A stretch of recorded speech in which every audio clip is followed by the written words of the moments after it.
Hi guys, welcome back to my channel. It's Tony. I know I haven't been on here in a while, but I really wanted to start a new series and I wanted to make sure that it was something that I actually wanted to do. Now that it is 2024, I wanted to go ahead and start really applying the things that I do on a daily basis throughout my life, and I want to apply them to like my career and to things like that, because sometimes I have doubts and I don't like that all the time, but I really wanted to start focusing on those things, and I'm really trying to make sure that I achieve all of my goals this year. One thing that I set out to do was create a bingo board. The same thing that you would put on a vision board and apply those and every goal that you accomplish to actually take a photo of yourself. So accomplishing that goal or just some kind of memory of doing so. So I am working on that. But what I really want to focus on today is this book that I've been reading, and it is called Fervent.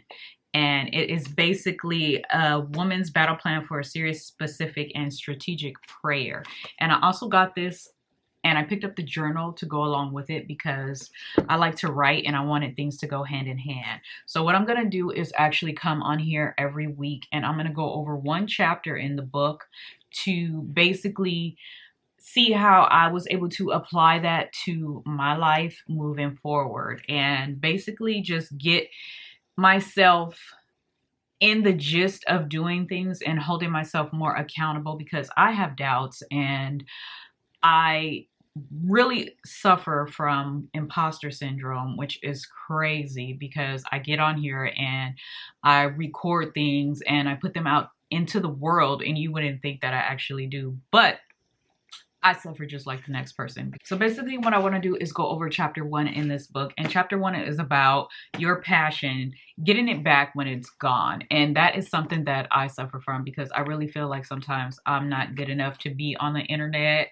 For some reason, I don't know why, but imposter syndrome is really real. First sentence of the first chapter, first paragraph. If I were your enemy, I'd seek to dim your passion, dull your interest in spiritual things, dampen your belief in God's ability and his personal concern for you, and convince you that the hope you've lost is never coming back and was probably just a lie to begin with. Okay, like really getting into that. I know a lot of people have passions that they are really trying to focus on. And basically the first chapter is telling you how you can go ahead and you can get back into the things that you love. And you have to realize that you can't let anyone dim your light. Always have your light switch on, because the devil will definitely try to come in and turn it off. So I'm taking that and I am applying it to my everyday life, and knowing that I have a lot of different passions. I love beauty. I love fashion. I like to be on the internet. I'm not sure why I do, but I do. It's just something. But I also have a career. I work in healthcare as well. So I have a lot of different passions that I am focusing on. And sometimes I feel like I don't get to accomplish them all because I feel like my light switch has been turned off, and I'm trying to make sure that I keep that light switch on at all times. It's talking about your marriage, your child, your money, your health, your addictions. You're still defeating them. They're way too often, and you have to go in and you have to really think that if there is something in the back of your head that is pushing you to do something, that most definitely you are supposed to be doing it, especially when the signs are aligning and the steps are aligning and everything just flows naturally, but you seem to always find a way to doubt yourself. This is basically telling you not to do so, because the devil will always make sure to make you feel like there is someone out there that is better than you, that you are not supposed to be doing the things that you are doing, okay? And it breaks down the word prayer. Prayer releases all your eternal resources.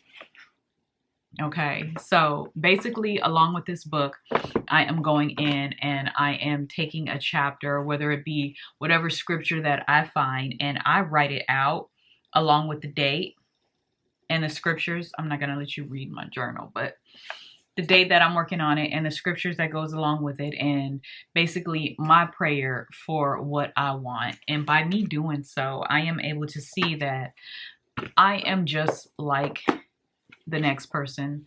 I struggle just like the next person.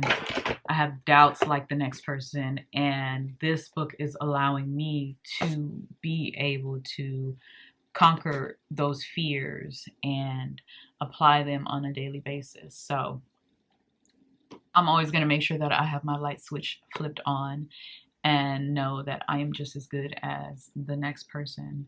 And I'm not going to let anything stop me from doing what I need to do as far as paying attention to my passions, because only you know what your passions are, and God, of course, because He put them there for you. At the same time, don't give up on your passions. Make sure your light switch is always switched on. That way you can keep going. So that is chapter 1.